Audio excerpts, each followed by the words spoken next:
Hello, and welcome to today's training hosted by Rails to Trails Conservancy's Changemakers for Trails initiative.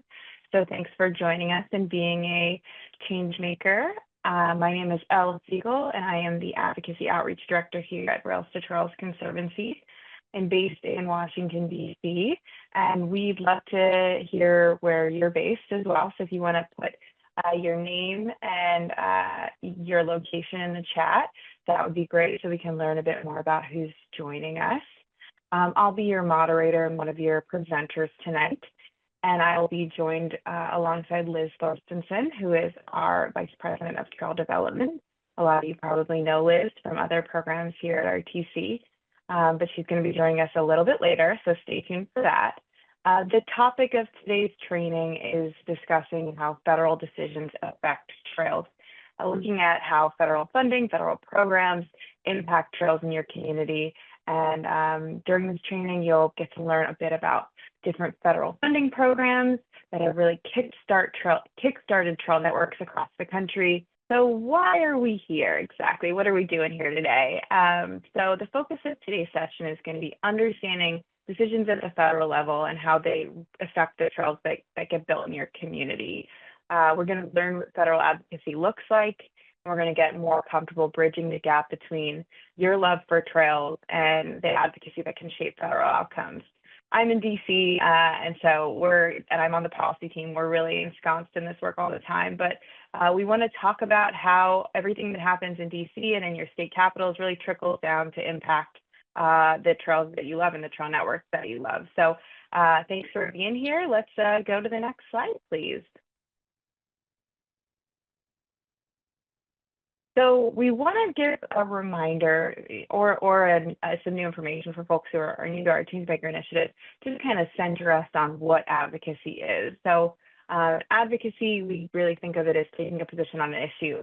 That could be a big or small issue. It could be big, ambitious things like what we're doing here at RTC to make trails available to all folks across the country. It could be a little bit smaller, working on a right-of-way and making sure that a trail is safer for pedestrians and bicyclists to use.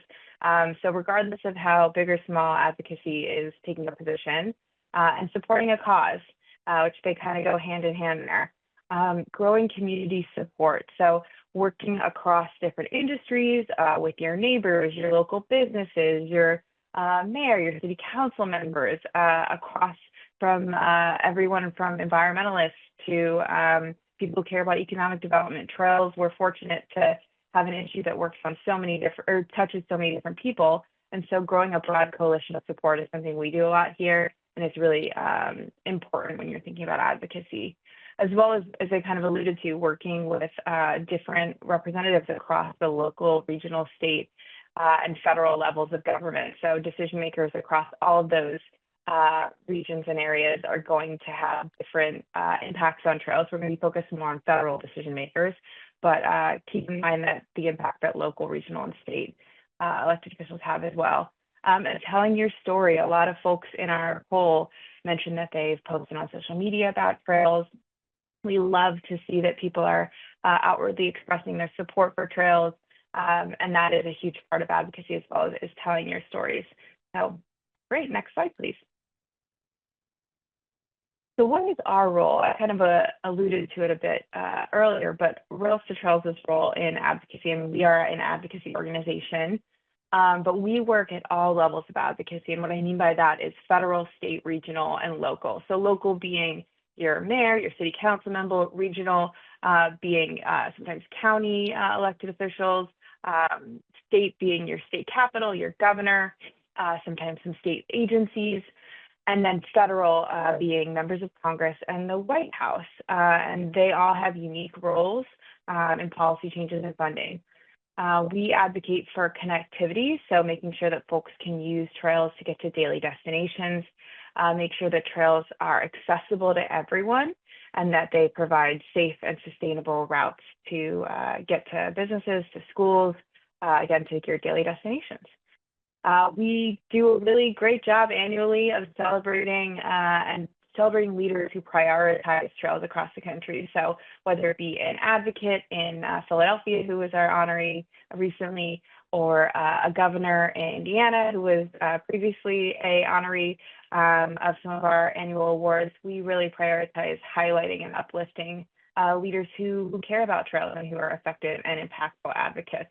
We also like to tell stories ourselves. We elevate policies and programs that have an impact in trail networks across the country. So we are storytellers on our website. We have a blog. We have all sorts of tools that we use, our social media channels, to uplift interesting and effective ways of using policy and advocacy to help trails across the country. And then one last note, obviously rail trails are our bread and butter here. It's in our name, but we work on all aspects of active transportation, so all types of trails, walking and biking. We are excited you're here. So next slide, please. So federal decisions are the focus of today's training. So I want to talk a little bit about what those mean. So they really come down to focusing on funding for trails and policy changes that impact trails. So federal decision makers, so that's going to be members of Congress for the most part, as well as the White House and the president and his cabinet, or her cabinet, I guess, as well, impact trails in many ways. Funding for planning, building, and maintaining trails are key to these types of programs. So when we're talking about planning, we're talking about making sure that trails have the opportunity to connect people to destinations.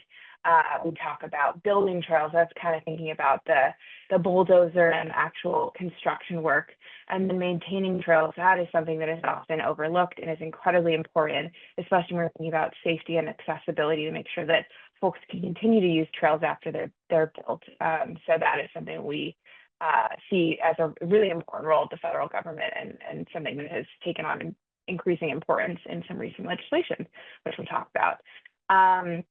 Policy changes that prioritize trails are also really key in the federal government. So one thing that I just mentioned is some recent legislation that passed. A great example is making maintenance for trails something that more funding can impact. So that is something we were really pleased to see as a policy change the federal government did that has a real impact on the ground in trails. So there's been some really consequential active transportation legislation and policy, which we'll talk about in the next slide. But it's also important to note that other types of agencies, other types of funds can support trails, and those come from different federal decision-making bodies. So we'll talk a little bit about that. The bulk of what we're going to be talking about, again, is under the helm of the Department of Transportation and transportation funding and policy, but trails work under or impact so many different causes. So we work with other agencies as well. So next slide.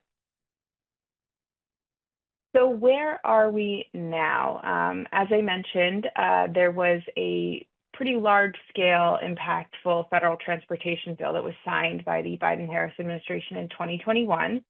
And with that bill, we've seen historic funding for trails and active transportation. We'll talk about, a lot of the different avenues for that funding and how it's impacted some of your favorite trails in your communities. But this has been a really important few years for funding trails from federal funds. The bill really focused around safety, climate, and equity. So there's been a lot of funding programs and opportunities that have focused on those three areas, and we're going to talk a little bit about some of those in a few minutes and watch some videos. And then policy changes related to trails and active transportation also took place as part of this bill. I mentioned the piece around maintenance for trails as something that was really key. There's been other policy changes as well that have provided new eligibilities to make funding more accessible for traditionally communities that have had difficulty applying for federal funds. So there's all sorts of ways that policy changes make either funding more accessible or make funding, make new funding programs. So there's a lot of great changes that came forward in this recent bill. And then we also, had an election recently.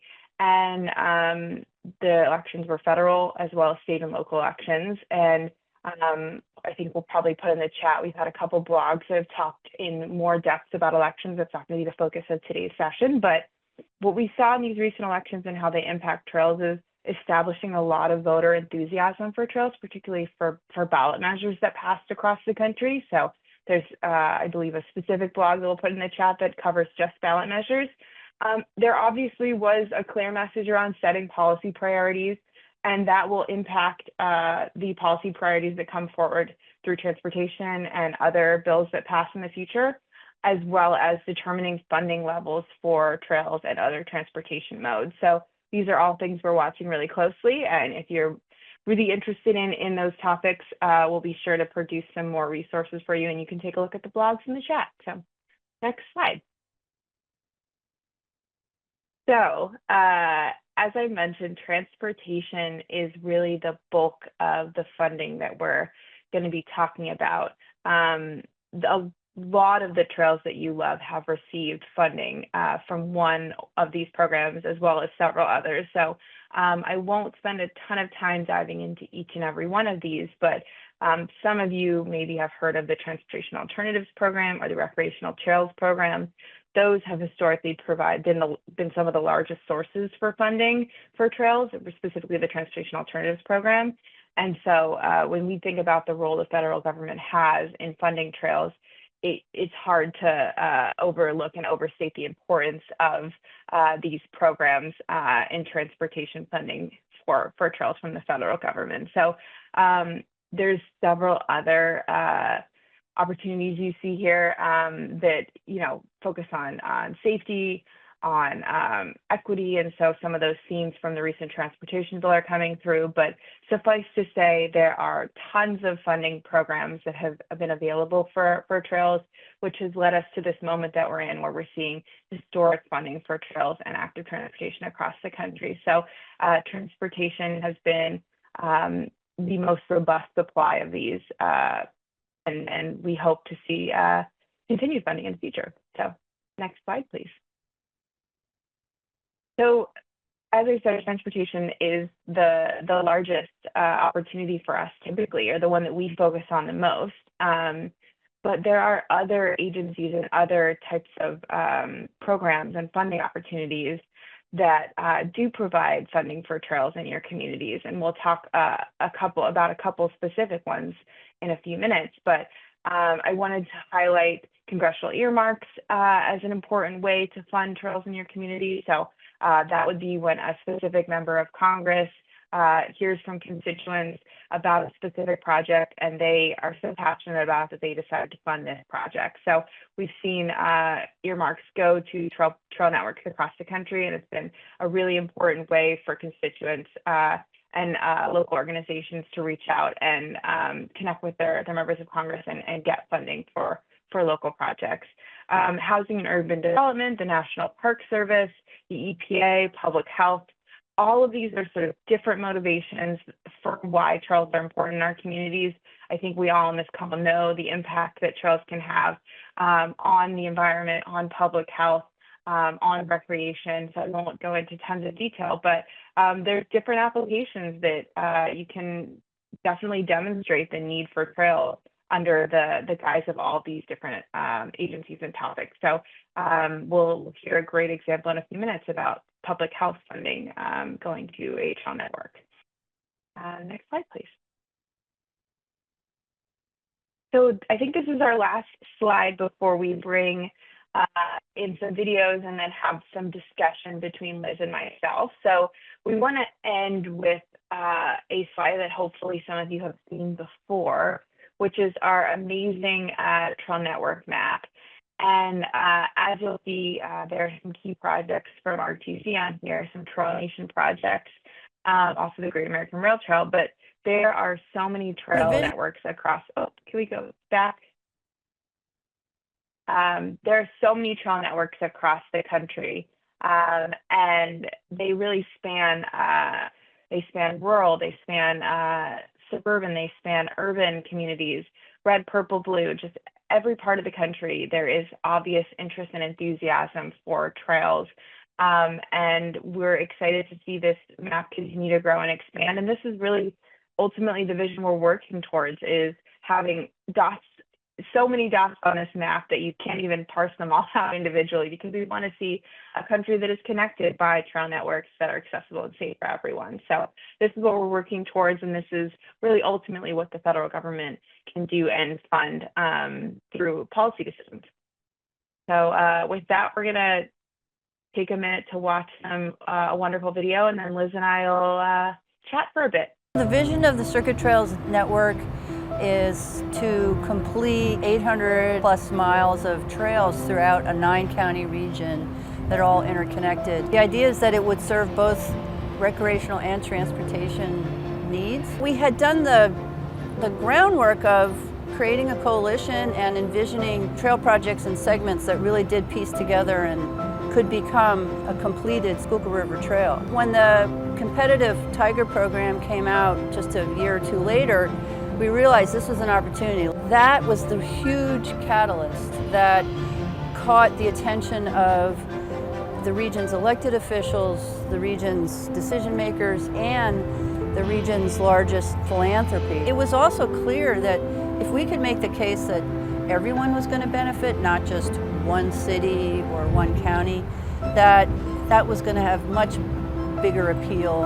It could be an economic engine. It would also drive development and be an incredible community builder. Everyone wants that. And you don't get that with a new highway or a new travel lane. Public investment is 99.9% placed for motor vehicles. My motivation is for climate change for the future. Trails are unique. It's the kind of infrastructure that everyone loves, and therefore it's a winner.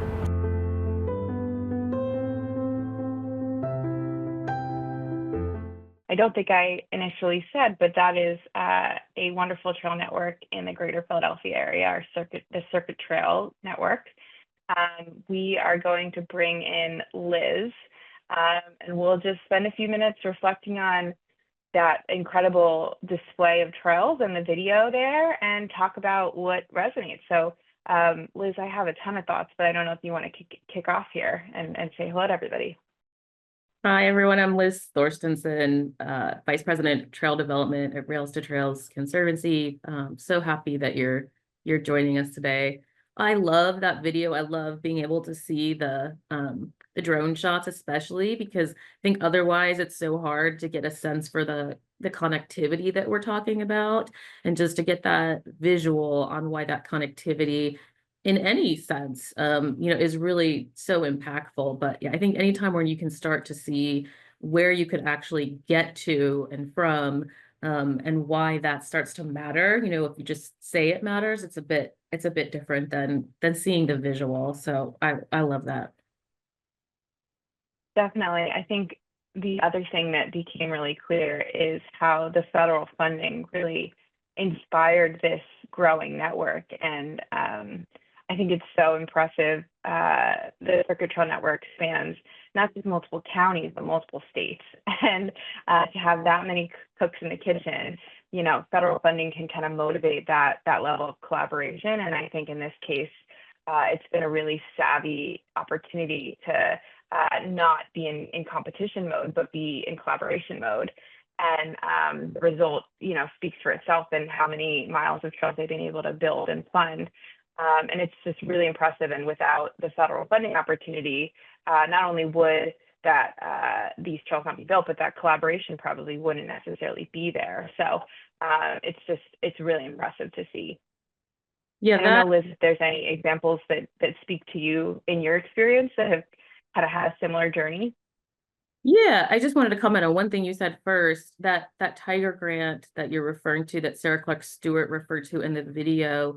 I mean, one thing to say about that is the reason they were able to successfully get that is that they had really done a great job of preparation. It wasn't as if this source came about and then they were scrambling, to get organized across all these counties in this vast metropolitan region. They had already started to do the thinking and the planning, and then the opportunity for the Tiger grant, the federal Tiger grant, came along, and they were able to just be so organized and prepared with what their vision was, and got it. And it was that first Tiger grant that really set them a sail on their way, and just showed how organized they were, and that paved the way, for then other sources to come in. And they also have a really strong metropolitan planning organization, Delaware Valley Regional Planning Commission, and then of course the William Penn Foundation. So you really have a trifecta,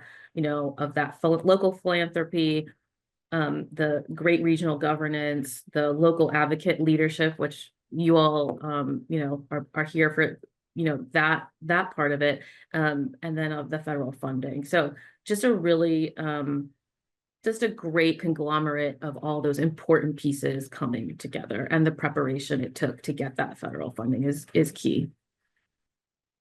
Definitely, definitely. Are there any projects you've worked on in your number of years at RTC where you've seen sort of a similar journey where Yeah. the federal government has a huge role in federal decision makers have a huge role in the trails? Yeah, and the preparation kind of theme that I'm getting to as well. I have been involved in creating the Capitol Trails Coalition for a number of years with a great band of folks locally here in the DC region, all of us working together.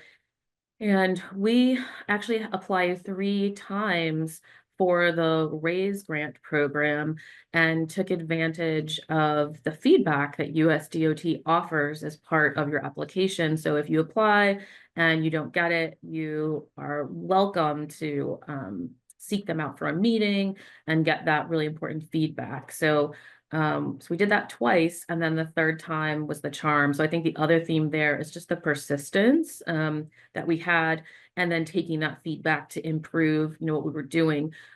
We did have a unique perspective in that we also were crossing, jurisdictional lines, doing applications that included District of Columbia, Prince George's County, Maryland, Montgomery County, Maryland. So we were taking that, regional cross governance view of things.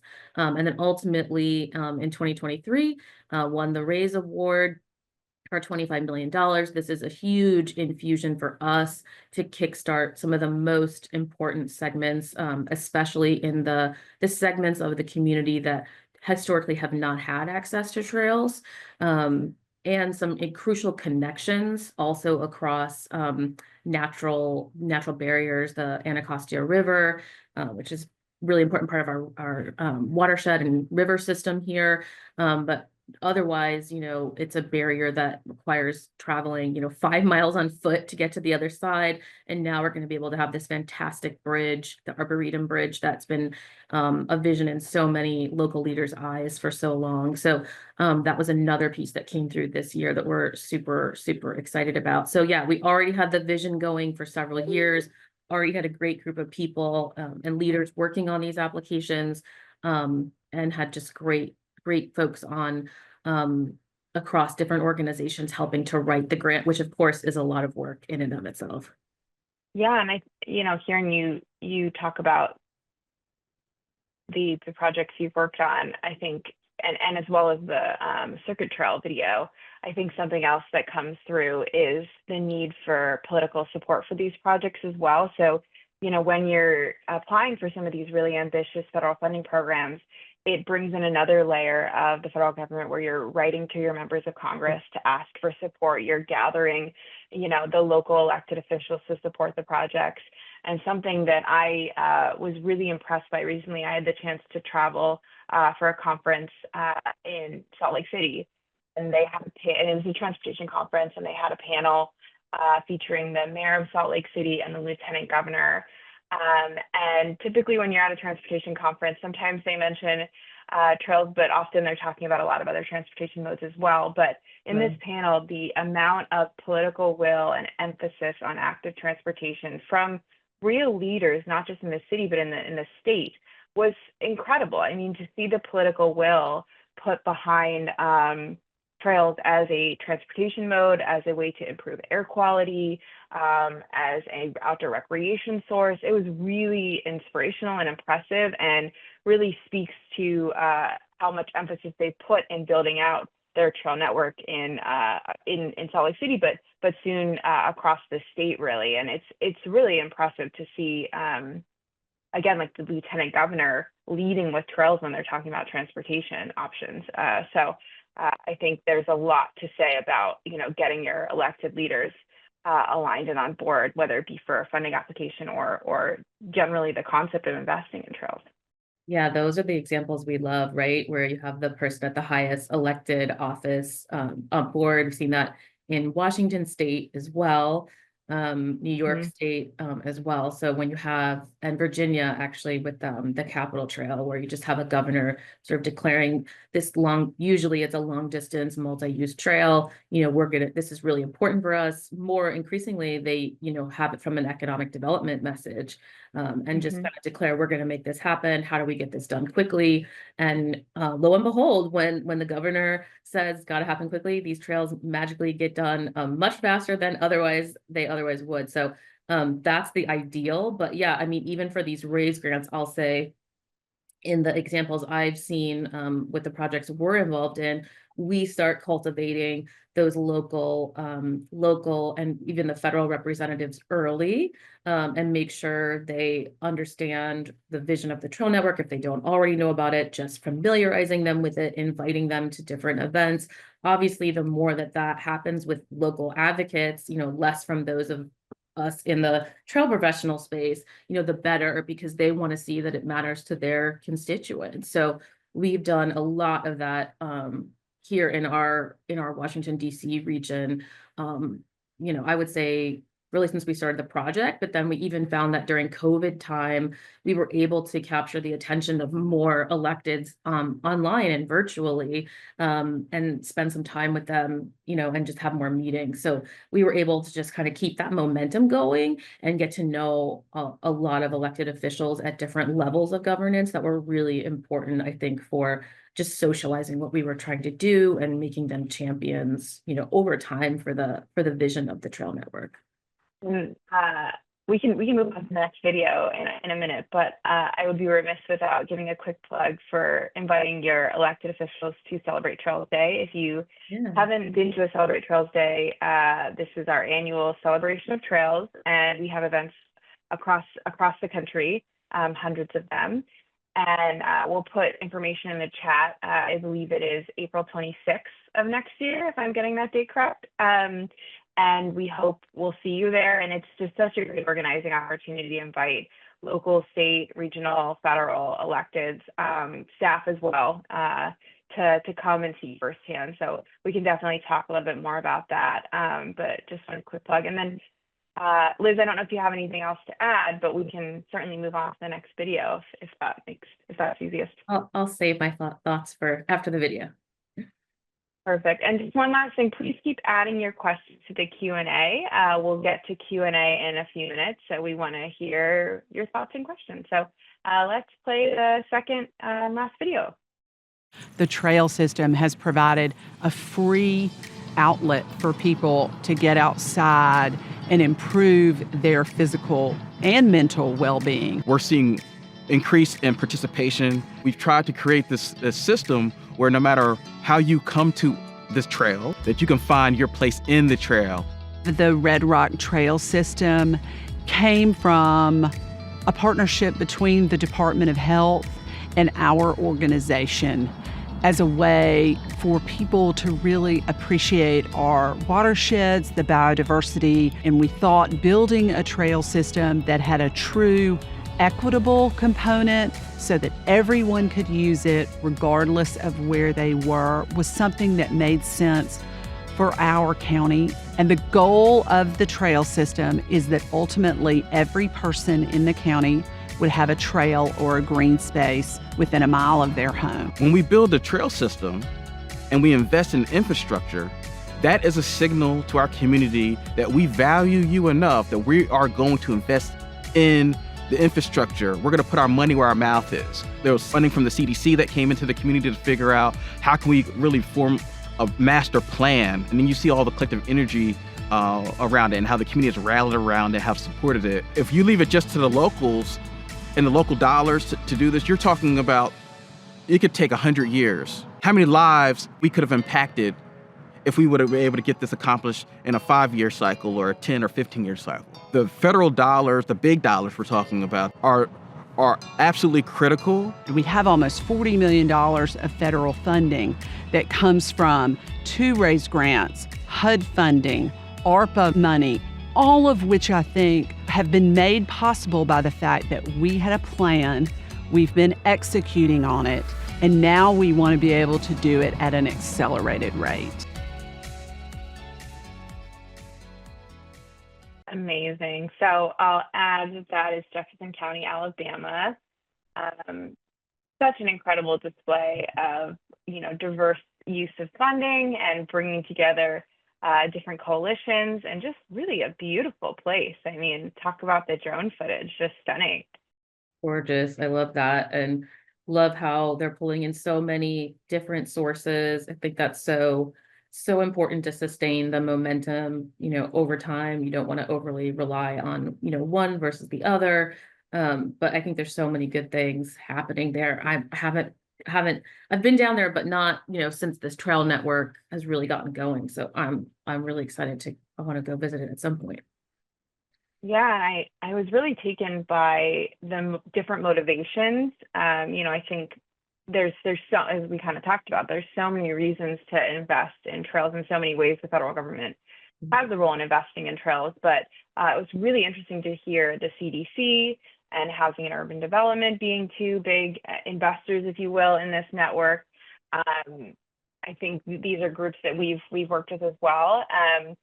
And just so many people come to this from different positions, and there's so many ways that trails can positively impact and sometimes solve issues in communities. And it's just really great to see the connection, which for a lot of us feels sometimes obvious, but on the ground, it's great to see it displayed in full force, to see, trails being an opportunity to get outside and address some public health issues, for there to be outdoor recreation pieces, for it to be really looking at equitable access as well. I mean, really, it's incredible. Yeah, you reminded me of something in what you just shared, Elle. The CDC, when we were getting going with local partners in Baltimore, that's really what helped kind of get the coalition off the ground, was CDC funding that came through the American Public Health Association. It was a program called Plan for Health, and they partnered also with the American Planning Association.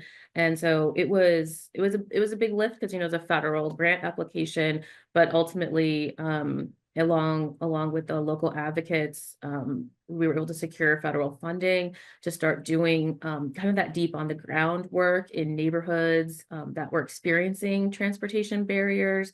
I mean, just really literal, like there is a 6-lane road separating you from this park, which is also part of the trail network. And, how can we deal with those physical barriers that have cut through neighborhoods, especially in communities of color? So that critical funding really got the project off the ground, got it more visibility and organization, so that it could, then start to get more capital funding from the city, and then start to do applications for state funding, federal funding. So sometimes, these, they're not insignificant amounts of money, but may not be in the multi-million, but they can be really important for getting the work going. And that's always a really hard thing to do, is just get started. Yeah, definitely. And what you just said reminded me of, the opportunity to have the state and local, have the federal government's role really trickle down and echo what the state and local can do as well, and have them kind of champion things and work together. In Tucson, Arizona, the motivation, there's many motivations that they've invested in a really robust transportation network. One of them is safety issues. It has a really horrific level of accidents and fatalities for bicyclists and pedestrians. And so to tackle that, they've really invested in trails. But in addition to applying really aggressively for federal funding, there's been a really nice echo of support at the local level, where they have citywide funding that goes to active transportation as well through a ballot measure. So there's definitely a role that states and localities can have in matching funds or in passing ballot measures And the federal funding can often inspire that by making the funding available, recognizing that there's a role to play at the state and local level as well. So I don't know if you have any great examples of things you've worked on that where the state kind of is inspired by the role of the federal government to take an active role. I think not beyond what I had already shared, just kind of where the governor, Mm-hmm. Takes that strong Right. leadership. I see we see a huge impact. I do want to address something I'm seeing in the comments where there's a request for talking about examples from smaller towns and places, which I think is really important to know. So I wanted to share another example that comes to mind. It's part of the vision of the Great American Rail Trail, actually the one of the far ends. So the ends of it are the Pacific coast on the Olympic Peninsula of Washington State, and then the steps of the Capitol in Washington, D.C. Those are the two ends of it. And so in the Puget Sound to Pacific segment, which is the Olympic Peninsula of Washington State, very, very rural region, and geographically separated from the rest of the state in many ways. And so we helped them, but mostly I would say they did really good organizing across, I think it was 13 different communities in that region to put together a raise grant I think it was in the $15 to $25 million range that they were awarded. And really significantly, that funding is gonna allow them to finish critical gaps that finish the connectivity from Puget Sound to the Pacific Ocean. And so it's part of the Olympic Discovery Trail, the Sound to Olympics Trail. And then, like I said, this also feeds into the Great American Rail Trail. And they definitely took that. I saw someone said also in the chat, money talks completely. They definitely are taking an economic development and tourism perspective. We took our board of directors out there last year and just saw like the beauty of the region and what you'll be able to see along the route. There's a big indigenous tribal aspect to that region. We were so thrilled to be hosted by one of the tribes and got to see that side of things. So they came to DC recently, the whole kind of coalition from that part of the state, and we met to kind of talk about how can we help, even once you get the grant, there are hurdles to implementing it, right? There's just a lot of bureaucracy. And so we recently met with them to kind of talk about how do you connect like 13 communities that have to implement this huge federal grant. And so just things you don't even really, we always celebrate the wins, which is so important, but then even just organizing locally to do the implementation can be really complex. So that's something we're starting to learn about so we can, offer more resources and support to those communities. So yeah, I think that's a great example, like really recent example of, how it feeds into this big national vision, but regional vision that's really important to the state as well. So yeah, they really were just really well organized, talking to each other across these communities, had these different visions in place. And I think we're able to put together a strong application that's going to allow them to finish the project. And I mean, like a lot of these long distance projects, this has been going for 20, 30 years with a lot of local advocates. There's some planning professionals and elected officials involved, but really, it's been a lot of longtime advocates, which is why we're talking to you all today. Yeah, and I'll add another example that comes to mind is in Northwest Arkansas, where there are some mid-sized, cities like Bentonville, but also smaller cities. And they have received some raise grants as well. And the motivation there is definitely economic development, but also livability. There's some really large industry based in the area, and they want people to move to Arkansas. And they know that this infrastructure, it's critical to making people feel like they can make a home in potentially a new part of the country. Yeah. And so they've really invested in outdoor recreation, but also in trail networks across the state. And there's been a lot of collaboration with the business sector and the private sector, with philanthropy, as well as with some federal funding. And we're working hard to advocate to their members of Congress because they have a really key role in some of these federal decisions as well. So part of the country that is really leading in a lot of ways is Northwest Arkansas also. So Liz, did you have anything you wanted to add before we move to Q&A?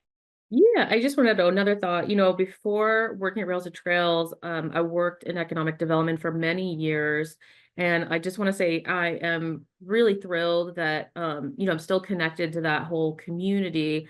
And I'm just really thrilled to see more and more messages from the economic development community when they're, celebrating a big win of an investment in their community.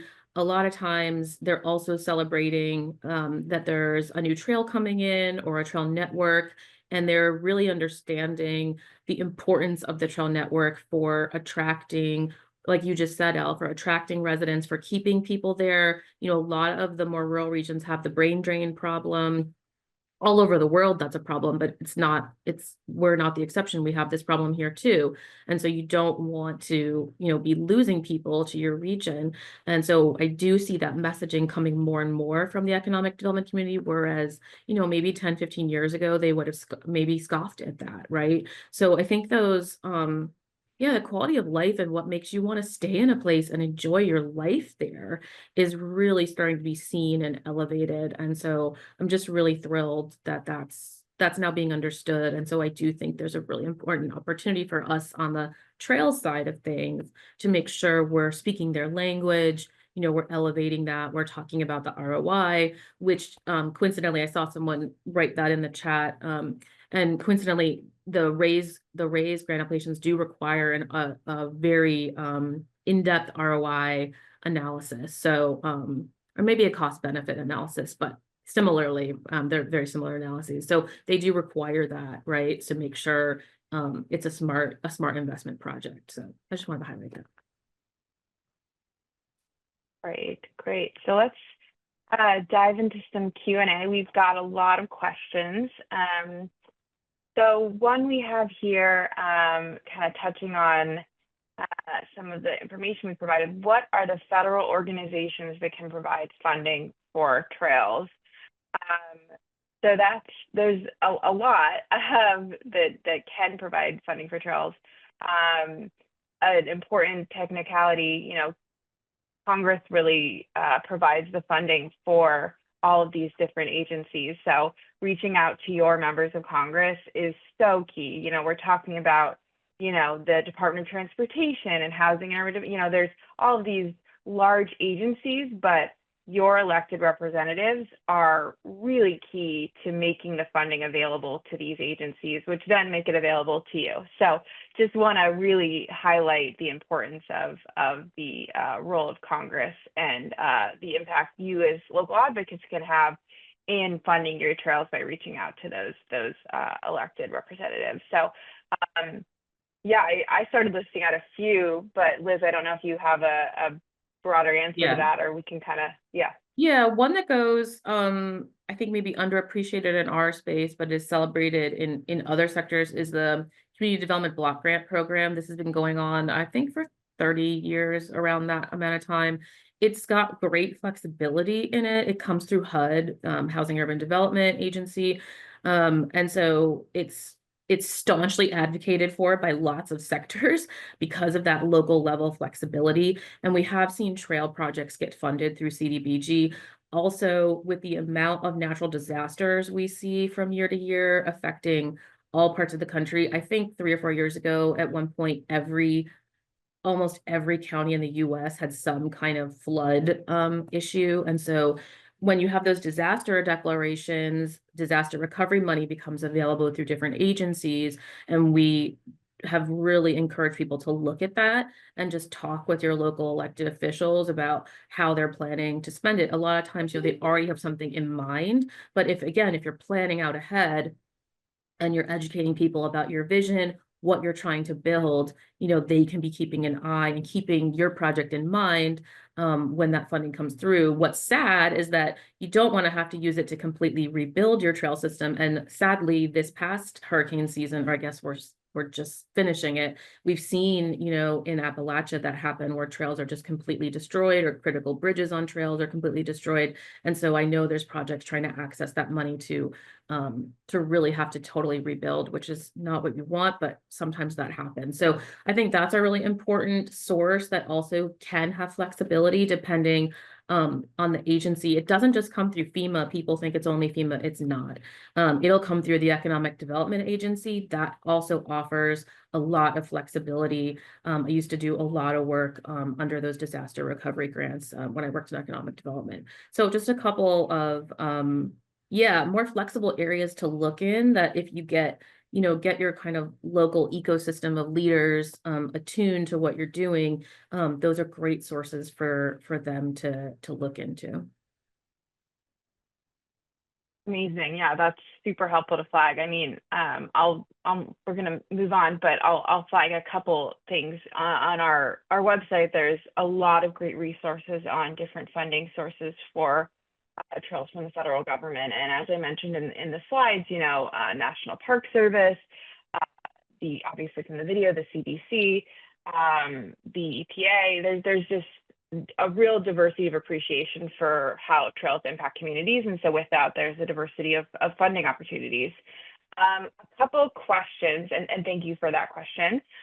A couple of questions that we've received. What are trail projects' biggest challenges in securing federal funding, and how can advocates overcome those hurdles? Very small question.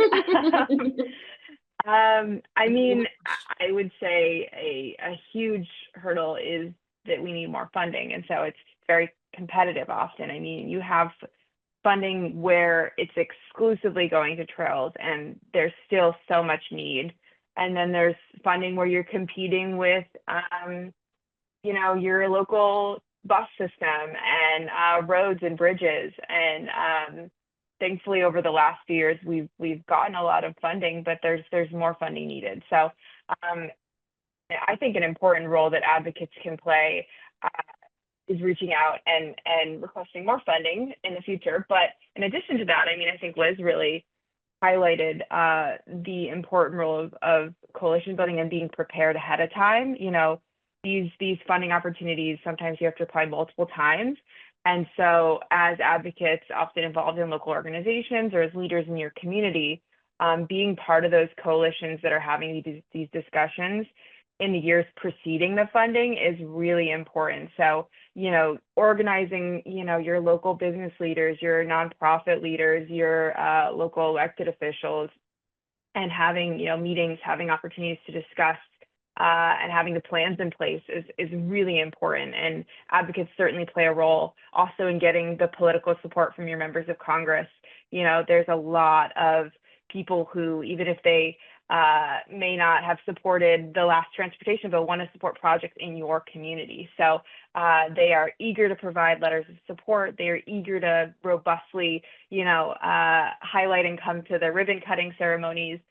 They want to support what's happening in their community. And so there's definitely an important role in reaching out and getting that support as well. Yeah, I mean, the rail trail movement, we as an organization, we've evolved, into broader multi-use trails, but like Elle said, still at our core are rail trails, and the rail trail movement was founded on advocates and volunteers. It was not a profession to begin with to understand how to do this. It's become professionalized over 35 plus years. And so I think there's just a critical need to still have advocates and volunteers involved as the work has evolved into more of these multi-jurisdictional coalitions around visions for trail networks and making those happen. We still need those local advocates and the volunteers to be involved, who might have the skill set and the energy to help help connect with, especially with your elected officials on your federal team, on your local city, your county councils, whatever it is. We had the energy of a wonderful volunteer who had, really great business, had success as a businessman for many years, and then just really cared about what we were doing, gave, thousands of hours of his time to our efforts here, and really made a huge difference, just having that extra capacity. I think capacity is one of the biggest challenges, not just in writing these grants and applications, but then, like I said, in the Washington State example, then when you get it and you have to implement it across many communities, many of which are rural, you might be like one person in each place that has to do 10 different jobs. So I think, yeah, that capacity can really be bolstered by people who have a variety of skills and can be part of these regional coalition visions to help advance the work. You know, your passion and your energy and your wisdom can really help advance the project. Incredible. Well, I'm getting the signals that we have to probably wrap up, but is any closing thoughts from you before we move into sort of next steps? Yeah, I wanted to just, we touched on it a minute, but just earmarks, earmarks came back into play the last couple of years. And so that's another reason to just do the preparation, right? To be socializing the project visions with your federal team, because you never know, right? Like that was kind of a surprise that earmark process came back. And then we've seen in almost all the projects we're involved in across the country have gotten some level of earmark support. It's something that we've been tracking. So again, the more you're getting people involved early on and letting them know like what's important for you to get done for this, your trail network vision, or your what's a long distance trail, whatever it might be, then they'll, be thinking of you when those funds become available. So it's just another source that's been a nice, I wouldn't say it's as reliable, obviously, but it's been a nice kind of icing on the cake the last several years to help some projects get over some hurdles to have that money come in. 100%. And it's another reason to, be in touch with, whether it be the staff in the region for your members of Congress, or the members themselves, but inviting them to events like Settler Trails Day is a great way to show them firsthand the impact that trails have and the diversity of use and just all the things that we know as advocates, but exposing them to that firsthand is incredibly valuable. I love thank you that so way much, of Liz. approaching. Yeah, thank you. Yeah. All right. Well, so we're going to wrap up in a second, but let's go back to the slide deck here and highlight what's next for us as change makers here. So if we want to load the slide here, there's some really great opportunities to take action today. So we encourage you, a lot of you said you were active on social media about trails. Keep doing it. Write a letter to the editor in your local paper. Attend community meetings. There's a lot of great meetings that impact trails, whether it be city council meetings or regional meetings with your metropolitan planning organization. Organize events on the trail, celebrate Trails Day again in April of next year. Take a look and see if there's one already there taking place in your community, and meet with your elected officials. We have a lot of great resources online that cover how to do that and what types of things to discuss.